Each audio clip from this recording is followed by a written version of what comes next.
আমার নিবেদনে কবিতা আমার সরস্বতী, কলমে সুবোধ সরকার।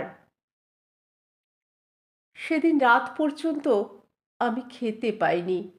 সবাই খেতে পায়, আমি কেন পাবো না? সেদিন মধ্যরাতে আমি আকাশে মুখ তুলে বলেছিলাম, নেবে আয় সালা। পরের দিন সরস্বতী পুজো। আমি জানতাম না পেটে এক আফ্রিকা খিদে থাকলে যা হয়। আমি আকাশ থেকে দুখানা চাঁদ ছিঁড়ে এনে খেয়ে ফেলেছিলাম। সকালবেলা সরস্বতীর সামনে দাঁড়িয়ে বলেছিলাম, মা, আমাকে খেতে দে, আমি বিদ্যা চাই না।